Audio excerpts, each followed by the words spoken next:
Então sejam bem-vindos ao segundo vídeo, a gente dando início aí à visão libertarista. Então basicamente é o que eu falei para vocês. O que é a visão libertarista? Essa visão mais, na minha opinião, mais ingênua de que, mas é a visão que de alguma forma, se a gente para pensar, é a que está mais próxima do senso comum, de que nós somos totalmente livres, que liberdade é isso, nós somos totalmente livres.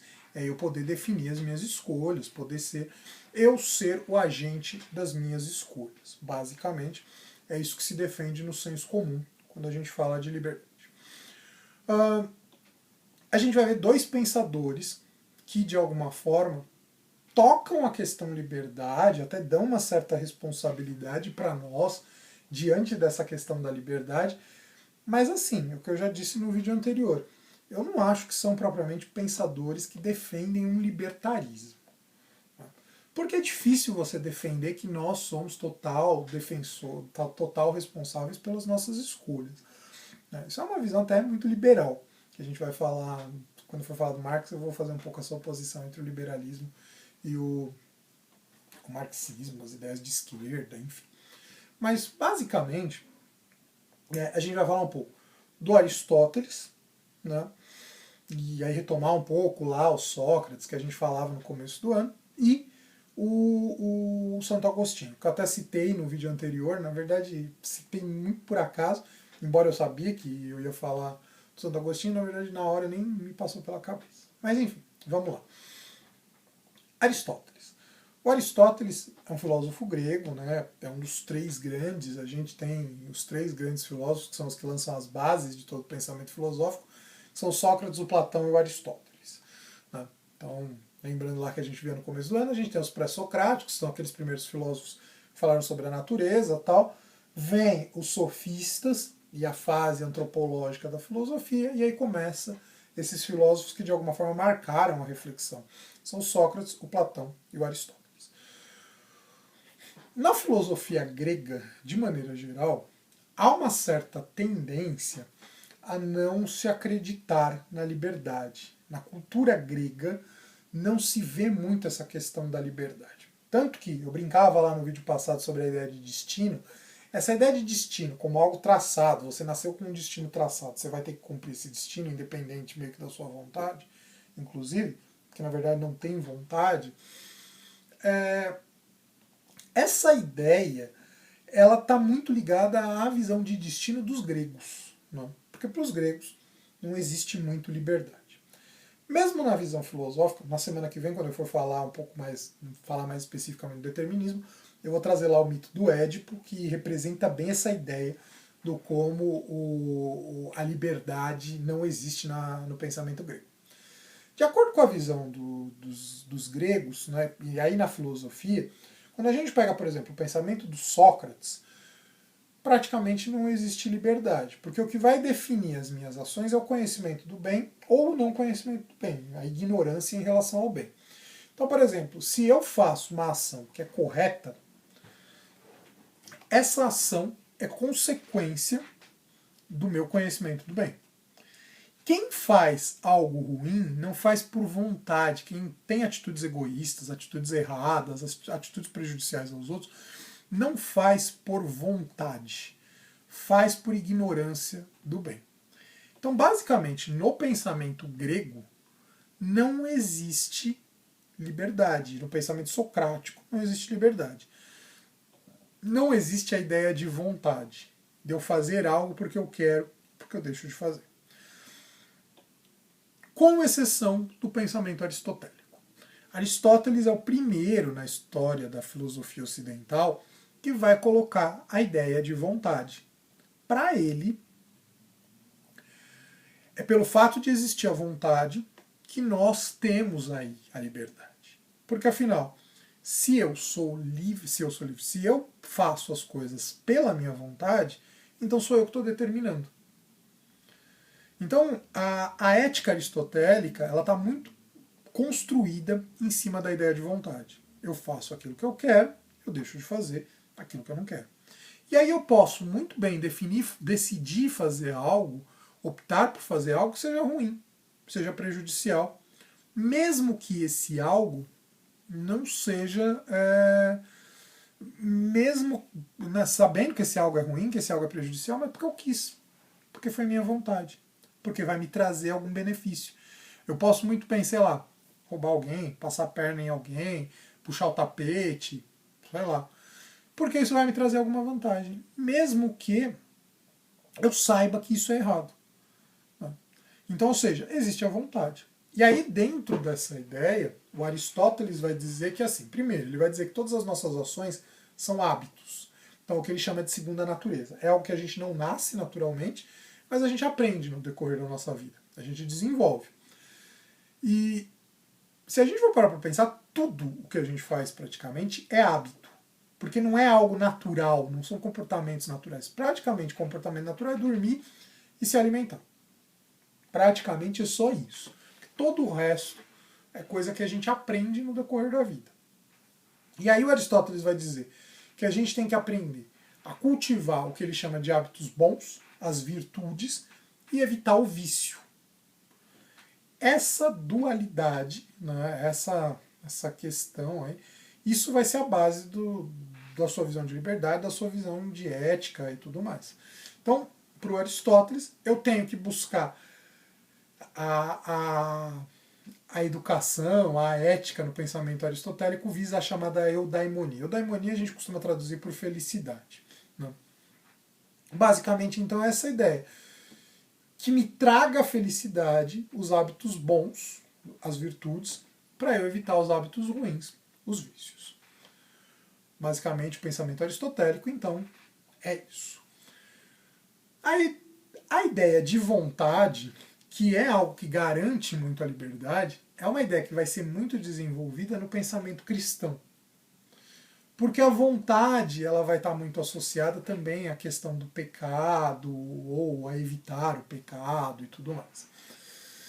E aí, o cristianismo é a grande corrente também filosófica, embora o cristianismo não seja uma filosofia, ele é uma religião, mas ele tem um quê de filosofia, até porque os primeiros cristãos vão usar muito do discurso filosófico para fazer suas conversões, principalmente quando eles saem ali do mundo judaico, vão para o mundo grego e tal. O cristianismo, então ele vai ter uma função, né, ele vai trazer um grande peso da vontade. A vontade é aquilo que marca as nossas escolhas. E aí é onde entra o Santo Agostinho. Santo Agostinho, ele está no que a gente chama da primeira fase do cristianismo, que é a chamada patrística, né? É a fase que vai ali praticamente do primeiro século, depois da morte dos apóstolos, até mais ou menos a Idade Média, o começo da Idade Média. O Santo Agostinho está ali na década, no século IV, entre 300 e 400, se eu não me engano ele morre no finzinho do século IV, 300 e alguma coisa, não lembro agora. Mas enfim, basicamente qual é a ideia que o Santo Agostinho vai defender? Ele vai partir lá do que diz a Sagrada Escritura, do que diz a Bíblia. Né? Em cima da Bíblia, ele vai construir a sua teoria, construir a sua filosofia, que nada mais é do que organizar as ideias cristãs. Né? As ideias estão ali na Bíblia. O que ele vai dizer? Então, Deus cria a humanidade. Deus cria, né, faz a sua obra da criação, e o ápice da criação divina é a humanidade, Adão e Eva. Só que tem uma coisa, Deus é um ser perfeito, né? A gente discutia lá no bimestre passado a questão dos argumentos que falam da perfeição de Deus. Deus é um ser perfeito, só que como ser perfeito ele não pode criar um outro ser perfeito. Até porque o ser perfeito ele não tem origem. Não. Uma das grandes questões aí que eu sempre falo, que é até difícil da gente compreender. Quando a gente fala de Deus, é difícil imaginar um ser que não tem origem. Ele é um ser eterno, não tem nem início nem fim. Ele é incriado. Deus não pode criar um outro ser perfeito. Se ele cria um outro ser, já não é perfeito porque já teve origem. Já não é eterno. Da forma como Deus é perfeito. Da forma como Deus é eterno. Né? Sendo um ser que não é perfeito, né, nós como criação, não sendo perfeito tal qual Deus é perfeito, essa falta de perfeição total é o que abre espaço para a maldade. para o mal. Santo Agostinho, por muito tempo da vida dele, ele se bate com a questão da maldade, do mal. Qual é a origem do mal? Antes dele ser cristão, antes da sua conversão e tal, ele passa pelo maniqueísmo. Ele passa 10 anos estudando maniqueísmo, que era uma corrente filosófica que existia na época dele. O que defende o maniqueísmo? Defende a existência de duas forças originárias. Uma força que é a origem do bem e a outra que é a origem do mal. E aí essas duas forças estão em combate. É como se existissem dois deuses. O deus originário do bem e o deus originário do mal. No pensamento cristão, né, na doutrina cristã, não existe uma origem do mal. Porque o mal, ele simplesmente é a ausência do bem. É porque nós somos imperfeitos que a gente cai na maldade. Então, ou seja, Deus é um ser perfeito, ele é o sumo bem. Não tem espaço para maldade nele. Nós, como seres imperfeitos, existe espaço para maldade, existe espaço para dúvida, existe espaço para o pecado. Então, Deus cria a humanidade livre. O que é a liberdade no cristianismo? Viver de acordo com a vontade de Deus. E aí, vocês podem me colocar, mas que liberdade é essa? Fazer o que Deus quer? Ainda mais se tiver ateus aí me assistindo. Mas vamos pensar dentro da lógica cristã. Faz todo sentido viver de acordo com a vontade de Deus e ser livre, porque se Deus assume a perfeição, ele não vai querer algo de forma egoísta. Né? Ele quer o bem da sua criação, porque ele é o sumo bem. Só que a humanidade cai no pecado, a partir lá do pecado original de Adão e Eva, cai no pecado e esse pecado ele vai ser transmitido para toda a humanidade. A humanidade perde a liberdade. E aí, dentro da lógica cristã, existem dois princípios, né? A liberdade e o livre-arbítrio. A humanidade perde a liberdade com o pecado original e mantém o livre-arbítrio, que é a liberdade de escolha, mas um livre-arbítrio ainda assim bastante prejudicado também, bastante comprometido. Comprometido porque a gente tem a tentação do pecado. O pecado atua no ser humano. Quando que esse pecado vai ser retirado? Quando que a mancha do pecado original é retirada? Na morte e ressurreição de Jesus Cristo. Então, até na Bíblia, tem lá, numa das cartas de Paulo, acho que é a carta aos Romanos, se eu não me engano, faz tempo que eu não leio. Enfim, já li a Bíblia. Eu sou filósofo de esquerda, mas eu ainda sou católico. Católico naquelas, mas sou.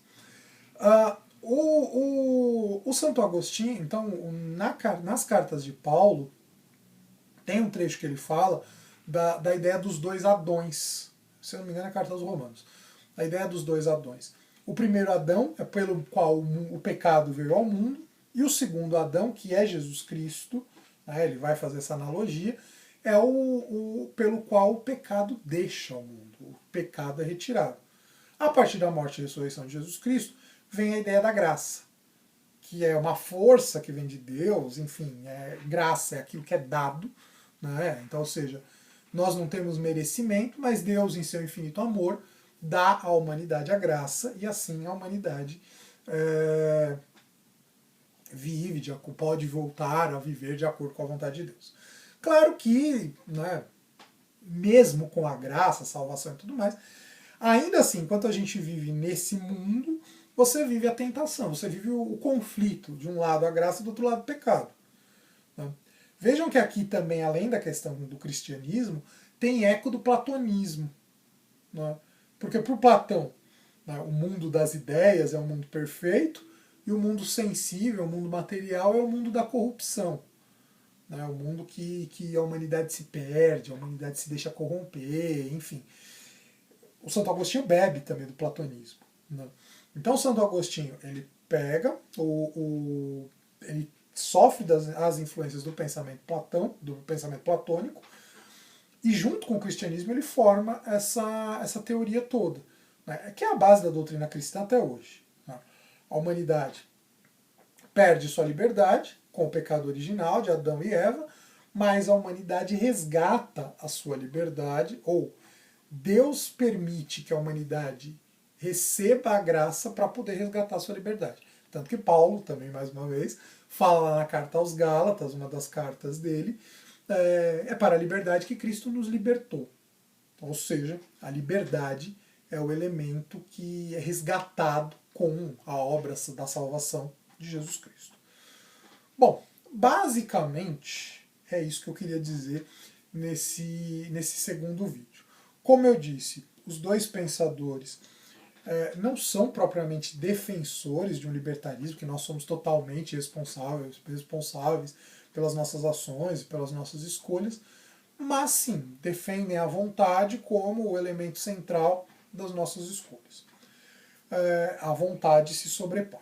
Na semana que vem, a gente vai falar sobre o determinismo, que eu acho uma visão um pouco mais interessante. Não que eu concorde com ela, mas eu acho mais interessante, ela é menos senso comum sobre a visão da liberdade. Com isso, então, eu encerro esse vídeo.